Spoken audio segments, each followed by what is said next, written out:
Hello, Ryan here, aka Mac, and welcome. The roadmap has been updated, so let us see what the changes are.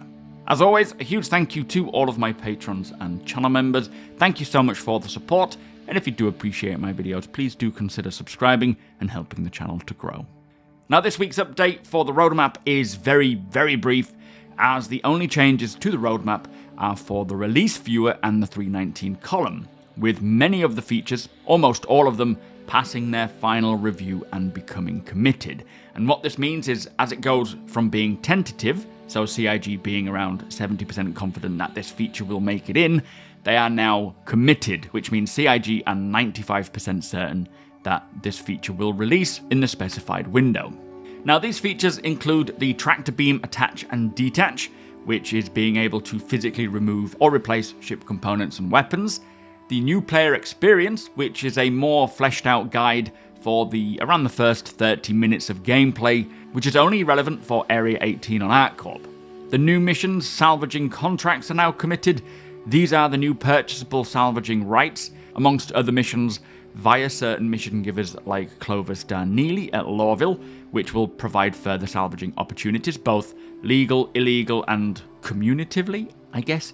There is also new missions Ghost Hollow PvP, where they have added new mission types to the Ghost Hollow location on Microtech, which is the crashed reclaimer, which makes use of the Comaray and the AI nav mesh, bringing players together for PvP action.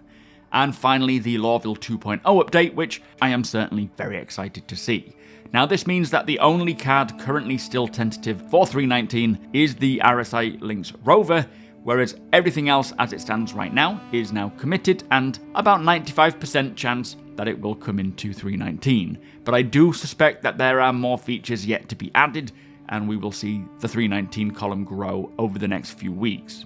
Now, in regards to Alpha 318 and its subsequent patches, it was mentioned on the 4th of April that they are currently doing a final push on Alpha 318.1 PTU that day to test the interaction delay fixes and running a stress test. Now, it was also mentioned for the 318.2 build on the 4th that they will be taking that build down until they have a new build ready to test. And as of yesterday, so the 5th of April, they stated they had no new builds for that day, but one for today, being the 6th of April, for the Alpha 318.2 build, with loads of performance, stability, and bug fixes, with Xenothreat over the weekend, while 318.1 is still active on the PTU.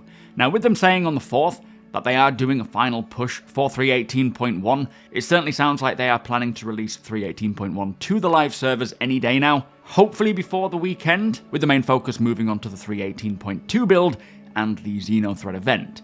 So hopefully 318.1 is now on the final stretch and can release today, tomorrow, and get those who are still unable to get in access finally to 318.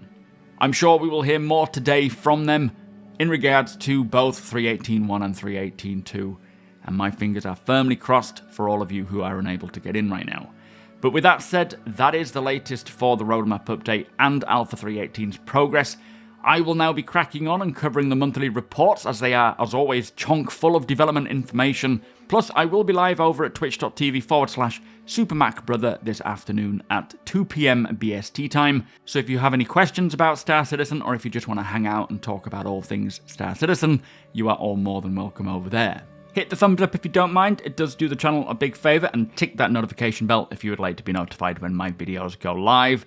Again, a huge thank you to my patrons and channel members. Thank you for watching, and I'll see you in the next one.